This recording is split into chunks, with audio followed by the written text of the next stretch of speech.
Un tiroteo a orillas del río. Fue terrible. Jamás había visto algo así. Luego les lanzaron al agua helada. El hecho de que no hubiera motivos aún era más espeluznante. Un equipo de investigadores de élite tendrá que buscar pistas por tierra y bajo el agua. No sabíamos dónde se cometió el crimen. No queríamos que degenerara en secuestro. Un crimen horrible. Un río profundo y lleno de secretos. Los investigadores no se detendrán hasta resolver el misterio.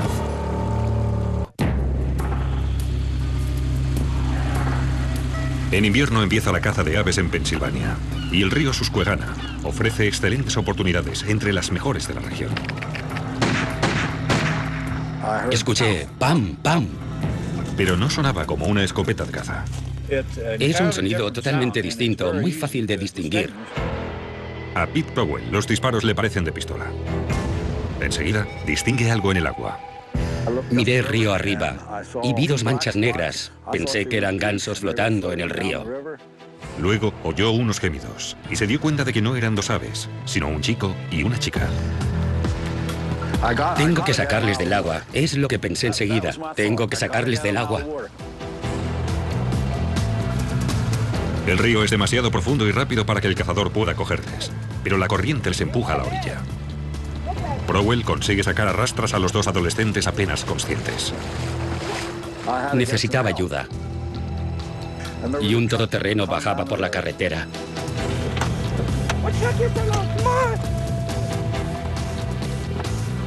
Vi una marca en el cuello del chico. No sangraba por el frío del agua, pero yo sabía que era un orificio de bala. Los dos adolescentes han recibido disparos en la cara. Uno de los cazadores corrió a llamar al 911. ¿Puedo ayudarle? Hay dos adolescentes heridos de bala en el desvío de la Gat Road. ¿Dos chicos víctimas de un tiroteo? ¿Respiran? Sí, están vivos. Necesito una ambulancia. Fue algo terrible. Jamás había visto nada semejante. El personal sanitario solo puede identificar a uno de ellos. Encuentran un documento de identidad en el bolsillo de la chica. Se trata de Daniel Kinner, de 18 años, estudiante de primer año en la universidad, que vive en la zona. El disparo le había destrozado la mitad de la lengua y parte de la mandíbula había desaparecido. La policía no sabe la identidad de la otra víctima y no se expresa con coherencia. El varón no llevaba ningún documento. Y no podía darnos ninguna información sobre quién era, de dónde venía, ni nada. El personal sanitario transporta rápidamente a las víctimas hasta el hospital más cercano a unos 30 kilómetros.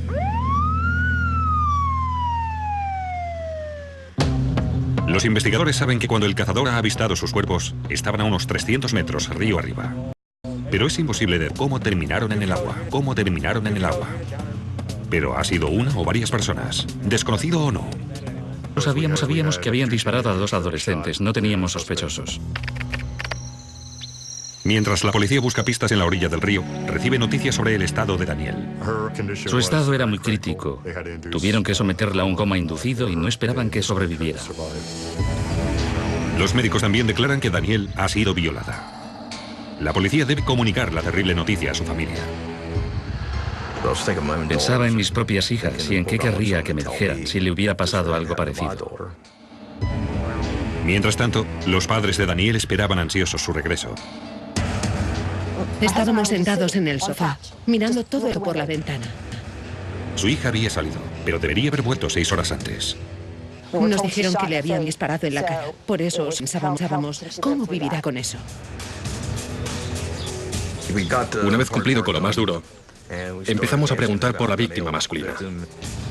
Los padres de Daniel dicen que su hija había salido con Saab, otro estudiante.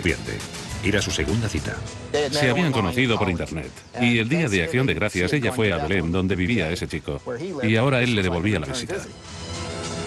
Al poco rato de llegar a casa de Daniel, aquella tarde, los dos chicos se fueron a dar un paseo junto al río. Era la primera vez que veía a ese chico, pero me pareció muy simpático. Ambas víctimas han resultado gravemente heridas. 2 tiros en la cabeza ambas. Estas balas pretendían matar.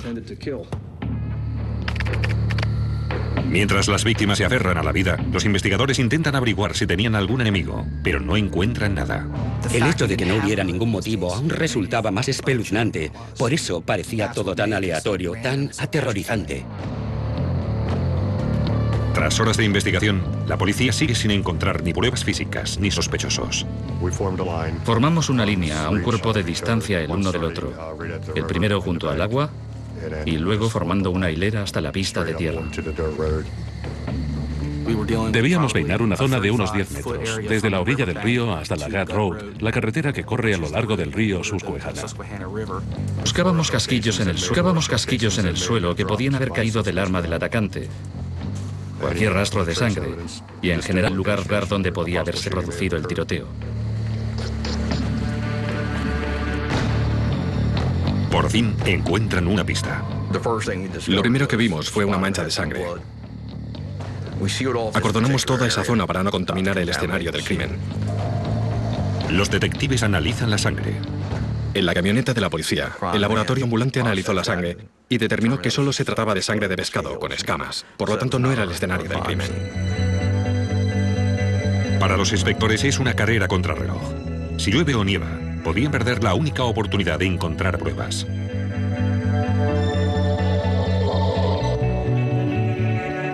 No había ningún testigo. No sabíamos dónde se había producido el ataque. Era esencial encontrar el escenario del crimen. Pero tras kilómetros de búsqueda, siguen sin encontrar una sola pista. Hacia las 3 de la mañana habíamos cubierto 5 kilómetros de orilla 2 veces. Y pensamos que sería mejor dejarlo ya por ese día. Y ponernos en marcha temprano a la mañana siguiente, regresar y empezar de nuevo. Pero nada podía prepararles para lo que iban a descubrir. Nunca había visto nada parecido. Y seguramente no volveré a verlo. Era puro terror.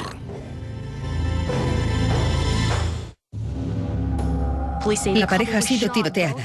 Ambos en la cabeza, la chica en la cara y el muslo. Ha sido violada. Dos adolescentes se aferran a la vida tras ser rescatados del río Susquehanna, pero la policía sigue muy lejos de resolver el crimen. Se trataba de un delito sin un móvil aparente. No teníamos ningún sospechoso. Era algo especialmente violento. Las heridas que habían sufrido esos chicos eran horrendas.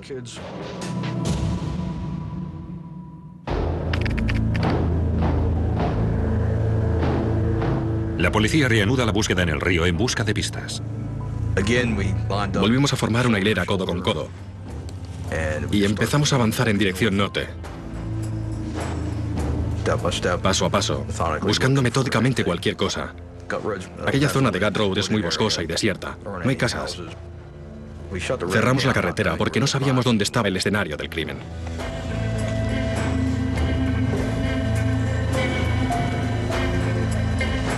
De repente, a unos 200 metros de donde los adolescentes fueron rescatados, el jefe de policía ve algo en la orilla. Chicos, venid a ver esto. Creo que he encontrado algo. Vi un charco de sangre. La sangre todavía estaba fresca. De manera que me di cuenta de que era más probable que fuera real el escenario del crimen, en lugar de lo que habíamos encontrado la víspera. Y no es lo único que descubren los investigadores. Había dos zonas separadas con rastros de sangre en la orilla del río, entre ambos cartuchos y casquillos.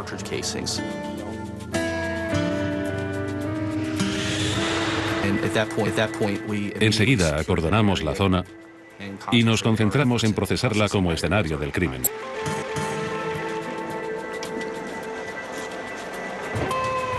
El equipo de la policía científica identifica los casquillos como calibre 9. A continuación, ampliamos la zona de búsqueda en un radio de 360 grados. Cerca de allí,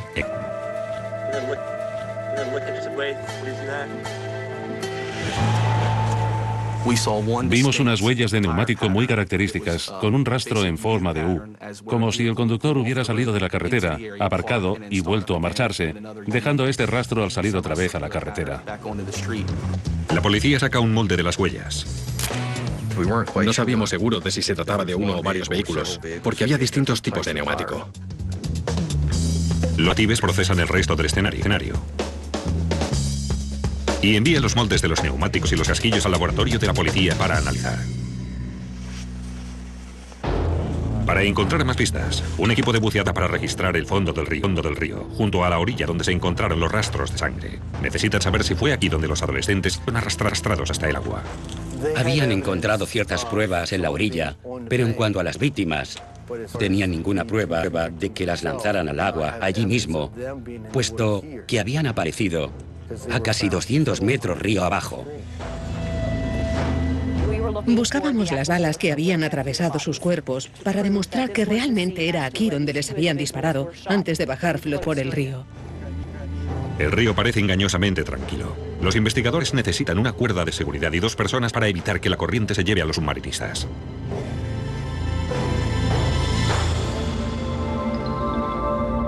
Bajo el agua, encontrar diminutos fragmentos de bala parece una tarea prácticamente imposible.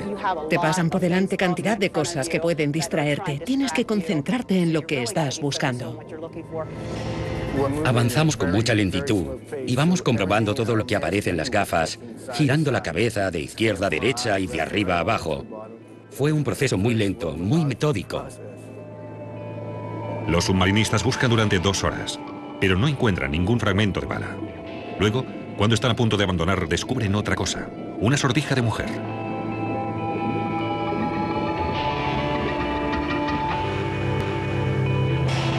¿Podría pertenecer a Daniel?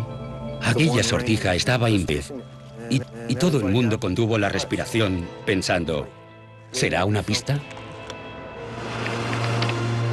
En el hospital, la familia de Daniel confirma que el anillo es suyo. Por fin, los investigadores ya saben dónde fueron atacados los adolescentes y dónde les empujaron al agua. Pero quizá no acaben de saber nunca cómo llegaron hasta allí. No podíamos hablar con Daniel. Estaba en coma, inducido por los médicos. Su aspecto en el hospital era el de un monstruo. Con la cabeza hinchada y vendada, su aspecto era terrible. Su amigo, Dan Sapp, también está en estado crítico. A Daniel habían tenido que coserle la boca. No podía comunicarse. Estaba sedado. Acababa de salir de una operación muy delicada. Los detectives saben que quizás sea el único que pueda ayudarles a encontrar una pista. Tuvimos que interrogarle y contestaba simplemente sí o no a cada pregunta. Le dijimos que cerrara la mano y la moviera hacia arriba abajo para decir sí, y hacia adelante y hacia atrás para decir no. Dan indica que su atacante estaba solo y que no le conocían. Le pregunté, ¿qué edad tenía ese hombre? ¿Más viejo que yo? ¿Más joven que yo? ¿Es de mi talla?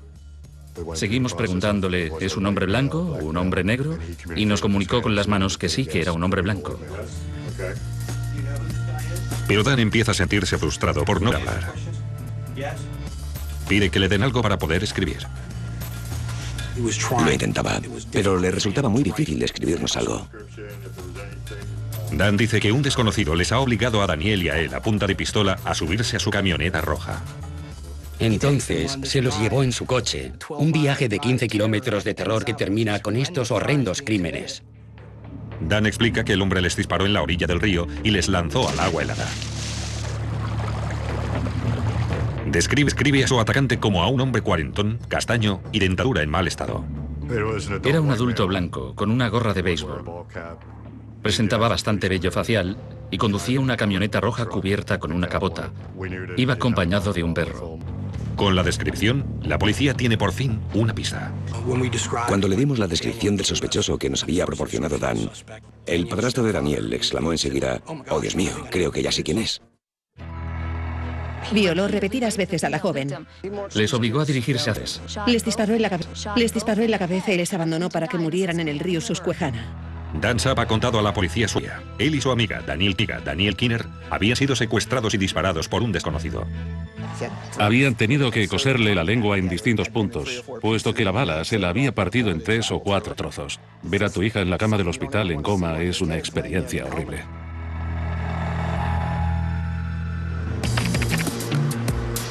Mientras la vida de Daniel de un hilo, la policía da a su padrastro la descripción del sospechoso. Fue como si le alcanzara un relámpago. Conozco al tipo que encaja con la descripción. La descripción encajaba con un tipo que trabajaba para mí. Pelo claro, color arena, los dientes bastante estropeados y todo lo demás también encajaba. Incluso aquel perro grande y negro que siempre iba con él. Incluso conduce una camioneta roja. La policía emite un boletín dirigido al público en general para encontrar al sospechoso y su vehículo. Las huellas de los neumáticos pueden ayudar a la policía científica a seguir el rastro del sospechoso. Lo más intrigante de aquellas huellas es que no pertenecían a un solo coche.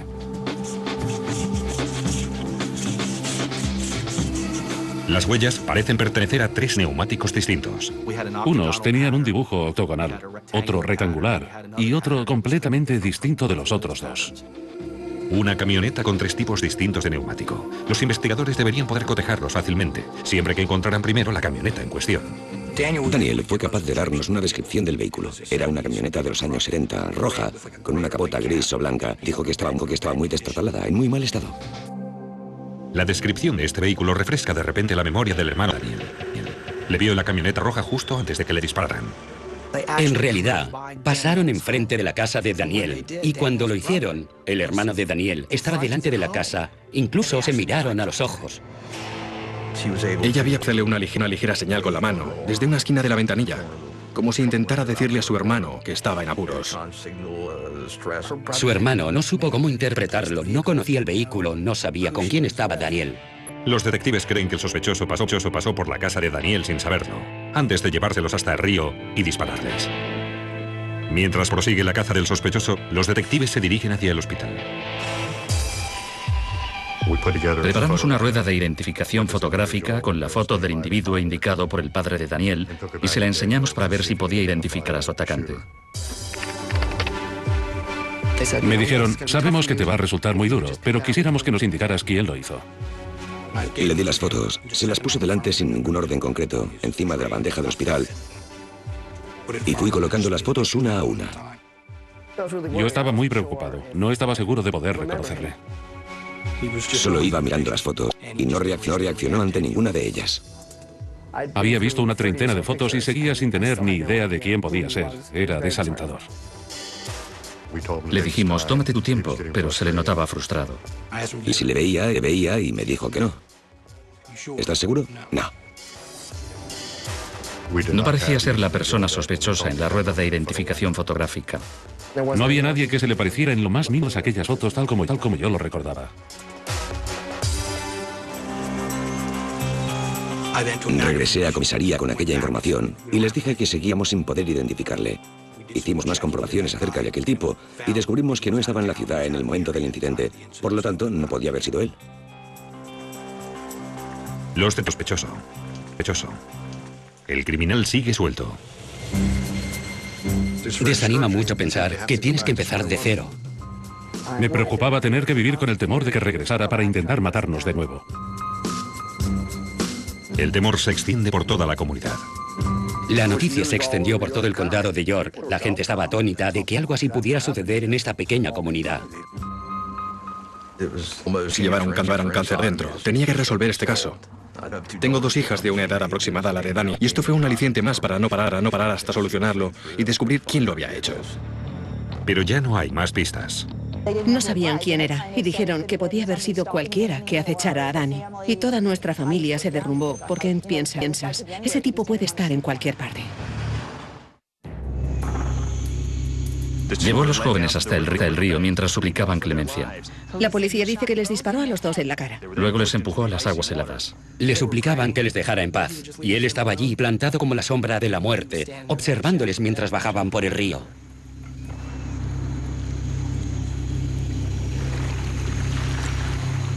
Veinte horas después del tiroteo en el río, la policía sigue sin tener un sospechoso. Dan empieza lentamente a recuperarse, pero nunca imaginó que viviría para contar su historia. Es realmente increíble que no me mata. La bala entró por aquí, detrás de la oreja. Me atravesó la tráquea, rompió un fragmento de vértebra y volvió a salir por aquí, a través de la mandíbula.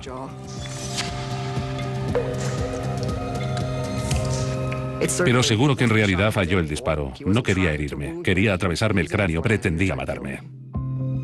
Su amiga, Danielle Kinner, también ha sido tiroteada y su pronóstico no es positivo. Daniel estaba mucho más grave e inestable. Había recibido 2 disparos, el segundo en el muslo, pero el otro también había pasado muy cerca de su columna vertebral. Le había destrozado la mandíbula y cortado la lengua.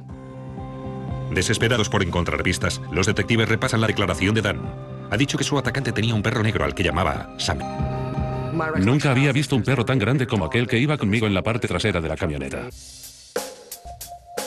La policía cree que aquel animal puede ser la clave para resolver el caso. Los expertos de la policía científica examinan la ropa que llevaban los 2 adolescentes en busca de algún pelo de perro.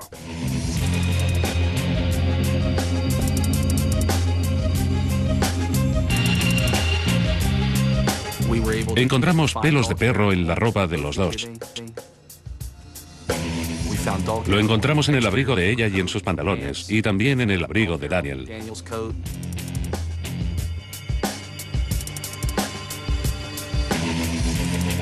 Los expertos establecen que el pelo encaja con el de un Rottweiler negro. Transmitimos esta información a todos los departamentos de policía de la zona y hablamos con los agentes de otras jurisdicciones por si conocían al dueño de un perro así, con antecedentes violentos. La estrategia parece funcionar. Un detective de un pueblo cercano parece conocer al culpable. Le conocía bien. Le habían detenido anteriormente. Sabía que tenía un Rottweiler. No estaba segura del nombre del perro, pero sabía que tenía un Rottweiler. Su nombre, William Wagner. Tenía 2 cargos pendientes por agresión sexual, pero las víctimas de estos otros casos se habían negado a prestar declaración ante el juez. Estaban demasiado asustadas por lo que les había hecho. Había secuestrado a estas 2 chicas. Me dijeron que había utilizado una eléctrica para destrozarles los muebles. Montamos una nueva rueda de reconocimiento fotográfico, esta vez con la foto de Wagner para enseñársela a Dan. Y el detective Marsh y yo volvimos al hospital. Cuando estás en una situación como esta, tu cerebro bloquea cantidad de detalles que no quiere recordar, y en aquellos momentos su cara era uno de ellos. Hicimos lo mismo que en la primera rueda de reconocimiento. Le iba dejando las fotos en la bandeja. Él tenía un ojo abierto y el otro cerrado. Era como si mi cerebro no dejara formarse la imagen. Le iba presentando las fotos una a una, pero la de Wagner no tuvo tiempo ni de llegar a la bandeja, que Dan ya había reaccionado. Empezó a golpear la foto. Golpes y más golpes. Era puro terror. Vi cómo se le dilataba la pupila. Le pregunté, ¿fue ese hombre? Y él golpeó. Le dije, ¿estás seguro? Y golpeó de nuevo. Golpes y golpes. Entonces me lo quedé mirando y le dije, bueno, pues vamos a por él. Empezamos a perseguirle. Resultó que tenía una camioneta. Era una Ford roja, con la capota blanca. Pero encontrar a Wagner no resulta tan fácil como parece. La policía se presenta en su último domicilio, pero Wagner ya no vive allí. Y no ha dejado una nueva dirección. La investigación para encontrar a Wagner resultó muy difícil. No tenía permiso de conducir válido y la matrícula había expirado. Preguntamos a todas las personas con las que podía estar en contacto y no encontramos ninguna pista. Me preocupaba el tiempo que tardarían en atraparle. Temía que tardaran semanas o meses antes de detenerle. Los inspectores saben que Wagner tiene novia, pero tampoco pueden dar con ella. Estábamos en un callejón sin salida. ¿Dónde estaba? ¿Dónde se esconde? Pero el jefe de policía, Albright, no se rinde. Vuelve a repasar todos los documentos, esperando encontrar alguna pista. Finalmente, la encuentra en la foto de la ficha policial de Wagner. Reconocí el logo de la camisa. Llevaba una camisa con el logo de Leon Windemeyer, una empresa de construcción. Yo había estado en contacto con aquella empresa. Albright llamó a casa del encargado. Aquel caballero pudo confirmar que Wagner era un empleado de Leon Windemeyer y que debía volver a su trabajo. Tenía que presentarse para trabajar en una obra a las 7 de la mañana siguiente. Tras concentrarse en el caso durante 32 horas seguidas, la policía tan solo tiene que esperar. El plan era que en cuanto Wagner se presentara a su trabajo a la mañana siguiente, el encargado nos llamara enseguida y luego le encargara alguna tarea que implicara estar siempre a la vista de alguien hasta que llegáramos para detenerle. Ya no podíamos hacer nada más, de manera que decidimos dejarlo por aquella noche y descansar un poco. Mandé a todo el mundo a casa a la espera de recibir la llamada la mañana siguiente. Llegué a casa. Me tumbé en la cama para dormir, pero el busca sonó de nuevo. Los investigadores han encontrado la camioneta de Wagner en un barrio residencial. Había visto una camioneta Ford roja aparcada en la acera de la calle. Comprobé su matrícula y resultó estar registrada a nombre de William Wagner.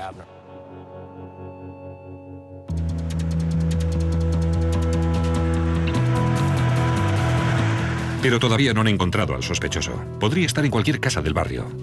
El subidón de adrenalina era enorme. Queríamos atrapar a ese tipo antes de que hiciera más daño. El sospechoso se llama William Wagner. Daniel Saab ha identificado a Wagner como a su atacante. No ha podido establecerse conexión alguna entre el supuesto sospechoso y las víctimas, por lo que se trataría de un crimen aleatorio. Los detectives creen que William Wagner ha disparado a 2 adolescentes y los ha lanzado luego al río. Era una maratón. La policía y la fiscalía trabajamos sin cesar 24 horas todas las semanas. Queríamos resolver este crimen y atrapar al culpable. Mientras Daniel Kinner sigue luchando por su vida, la policía ha encontrado la camioneta del sospechoso, pero siguen ignorando dónde se encuentra. Para acercarle, los investigadores recaban información de su jefe. Le preguntamos si había ido a trabajar con otro coche y nos dio la descripción de un coche pequeño. En efecto, la policía encuentra este vehículo aparcado delante de una casa próximo a la camioneta. Está registrado a nombre de la hermana de la novia de Wagner. El jefe de policía sabe que Wagner es un hombre violento e impredecible. Llama al equipo de respuesta rápida. Nos desplegamos alrededor de la casa. Teníamos agentes al norte, al sur y en la parte de atrás. El ERR vigilaba todas las ventanas, todas las puertas. Lo teníamos todo controlado. Un tirador de élite se sitúa al otro lado de la calle. Podía decirnos, estoy viendo movimientos, o la puerta se abre. Estaba allí como último recurso para protegernos, por si Wagner salía y empezaba a dispararnos. Estaría entonces en la posición ideal para dispararle. Los investigadores esperan que Wagner salga de la casa justo antes de las 7. El plan era esperar que saliera de la casa por la mañana para ir a trabajar. Y confiábamos en atraparle fuera de la casa. Al amanecer, el equipo está finalmente en posición. Pero a través de la ventana, el tirador de élite ve un problema. Hay un niño en la casa. Nunca te alegras de enterarte que hay niños de por medio. Lo complica todo. Ahora teníamos que pensar en atrapar al culpable sin hacerle daño a aquel niño. Son las 7 de la mañana y Wagner sigue sin aparecer. ¿Habría visto a alguien? ¿Habría oído algo? ¿Le habría llamado a alguien para decirle que el barrio estaba lleno de policías? No lo sabíamos. Suena el teléfono del jefe de policía. Es el jefe de Wagner. El encargado nos dijo que ya eran las 7 y no se había presentado. Entonces le pedí que llamara a Wagner y le dijera que andaba corto de gente por culpa de la gripe y que necesitaba a todos los trabajadores posibles. Los detectives esperan que la trampa funcione y Wagner salga. El encargado volvió a llamarnos y nos dijo que Wagner no se encontraba bien, que no iría a trabajar. Entonces, la policía decidió esperar. Finalmente, a las 7:25, se abrió la puerta. El ERR prepara sus rifles. Sale una mujer. Es la novia de Wagner. Su novia salió de la casa, subió al coche y arrancó. Los agentes la detuvieron a 5 manzanas de allí y volvieron con ella al puesto de mando para interrogarla. Obtuvimos bastante información sobre quién estaba en la casa y lo que iba a suceder a continuación. La mujer queda aterrorizada cuando se entera de las acusaciones a Wagner. Su hijo de 8 años está solo con el criminal, que va armado. No queríamos que acabase en secuestro. Sabíamos que iba armado y no queríamos que se produjera ninguna situación en la que se utilizasen. Los investigadores necesitan un nuevo plan. La novia de Wagner les dice que un autobús escolar recogerá a su hijo en 15 minutos. Decidimos que debíamos requisar el autobús escolar. El autobús iba a detenerse justo delante de la casa. Wagner abriría la puerta y se quedaría en el umbral observando cómo el niño subía al autobús. Una vez estuviera a salvo en el autobús, Wagner entraría de nuevo en la casa. Y habían decidido atraparle en aquel momento. La policía no tiene tiempo que perder. Queríamos que todo pareciera natural y puntual. El autobús escolar debería estar vacío. El jefe de policía ordena a uno de sus hombres que recoja al niño y lo ponga a salvo. Pero el plan tiene un fallo. Pues me di la vuelta y vi que había otros niños. Mientras Daniel Kinner permanece en el hospital en estado crítico, la policía rodea la casa de su atacante. Había dos equipos de 4 personas a cada lado de la casa. En la casa, William Wagner está solo con un niño y una pistola. A pocas manzanas de allí, un policía de paisano se hace pasar por el conductor de un autobús escolar. Debe ir a buscar al niño, pero se ha topado con un problema. Conecté la radio y les dije que había otros niños en el autobús. Pero la policía no puede evacuar a los niños. No teníamos tiempo. Simplemente no teníamos tiempo. Me dijeron, está mirando por la ventana, están esperando el autobús, tienes que traerlo ya. Hablé con la conductora del autobús. Necesitaba instrucciones, cómo encender los faros, cómo abrir las puertas, si tenía que hacer algo especial con los frenos. En cuanto Wagner saliera de la casa, teníamos que asegurarnos de que no estuviera armado y que la situación no iba a degenerar en un secuestro.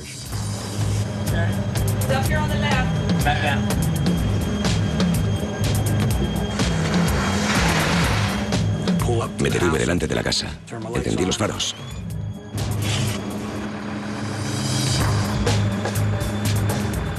Estaban los dos mirándome, como extrañados de que no fuera el conductor habitual. Soy lo único que se interpone entre él y un grupo de niños montados en el autobús. Sin embargo, el chico no se mueve. Yo me puse a gritarle: «Vamos, chaval, que llegamos tarde. Es que la conductora del autobús está enferma, vámonos ya».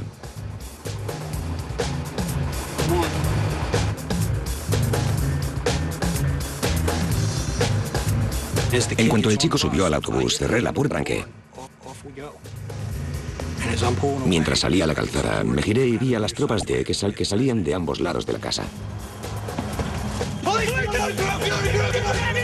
Le derribé de un puñetazo y le inmovilicé. Cuando estaba a una manzana de la casa, pude escuchar por radio que el equipo decía que tenían un 1095, que significa que ya está esposado y bajo control.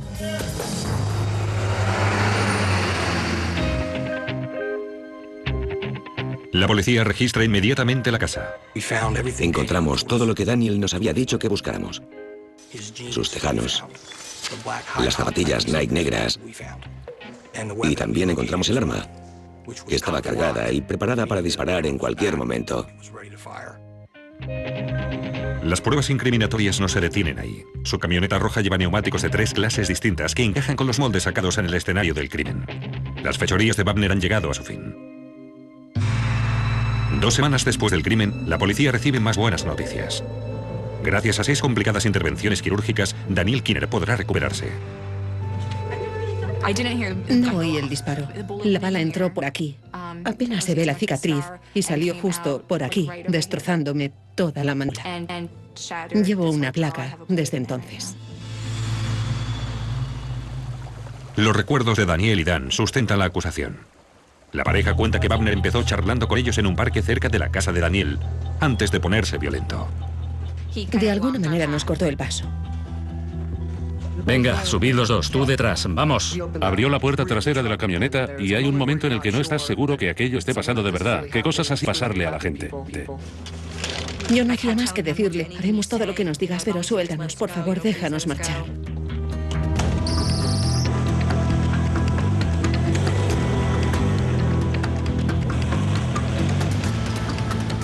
Yo llevaba encima el móvil de mis padres y marqué el 911, pero no tenía cobertura. Entonces empezó a embargarme una tristeza enorme. Te das cuenta de que no puedes hacer nada. Ya no puedes cambiar nada. No puedo pedir auxilio a nadie porque nadie sabe que estoy aquí. Wagner conduce unos 15 kilómetros por carreteras secundarias. ¿Pero quién eres? Y aparca finalmente en un lugar aislado junto al río. Desconecta el motor. Y sé que está hablando con Daniel en la cabina, pero no distingo lo que están diciendo. Yo estaba sentada a su lado, temblando. Tenía tanto miedo. Y me dijo: «O sea que harías cualquier cosa para salvarte». Y asentí un poco con la cabeza. Entonces me dijo: «Ven aquí». Ni siquiera pensé en ello hasta que todo empezó. Y fue entonces cuando me violó. Sabía que no había nada en absoluto que pudiera hacer yo que no terminara probablemente con la muerte de los dos. Después me dijo que me bajara de la camioneta. Y nos dijo que nos dirigiéramos hacia el río. Este es uno de mis recuerdos más duros. Lo siguiente que recuerdo es el disparo. El impacto fue tan fuerte que ni sabía lo que había pasado, pero fue como si todo empezara a ir más lento, como si el mundo fuese a cámara lenta.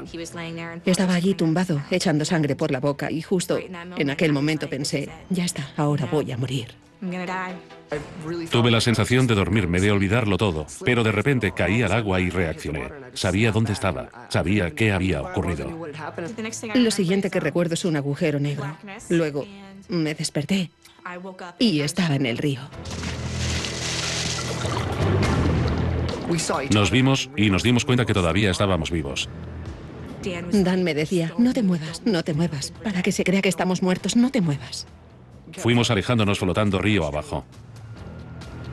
Aquel río helado fue su salvación. Si hubieran estado inconscientes, lo más probable es que se hubieran ahogado. Por otro lado, pensándolo bien, el agua les proporcionó un camino de escape, el único posible. El agua fría les salvó la vida. Contribuyó a ralentizar el sangrado de sus heridas, lo que impidió que murieran desangrados.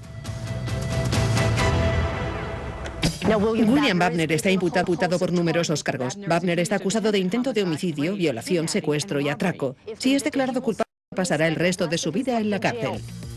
8 meses después del ataque, Dan y Daniel se las caras con Wagner cuando declaran contra él ante el tribunal. Entró por la puerta y llevaba un mono naranja.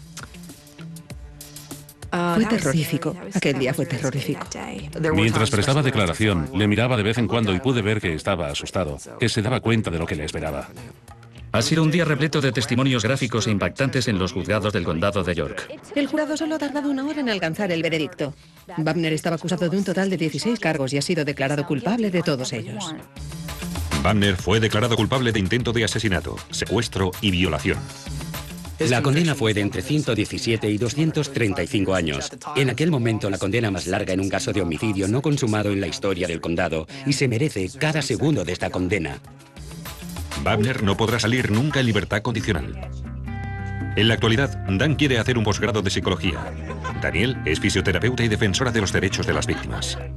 Soy una superviviente. Ya no soy una víctima. Y quiero que otras personas que han sufrido acontecimientos traumáticos sepan que no tienen por qué ser víctimas, no tienen por qué sufrir. Pueden sobrevivir. Es un milagro lo bien que terminó todo. Daniel y yo estamos muy agradecidos a la policía y la fiscalía por todo lo que hicieron para que Wagner compareciera ante la justicia. Daniel se casó 5 años después del ataque. Dan y ella siguen siendo muy amigos. Siempre nos llamamos el 8 de enero. Cada vez que se acerca ese día sé que hablaremos por teléfono y es como oír la voz de la supervivencia al otro lado de la línea, porque si hemos conseguido superar aquello tan horrible, podremos superarlo todo.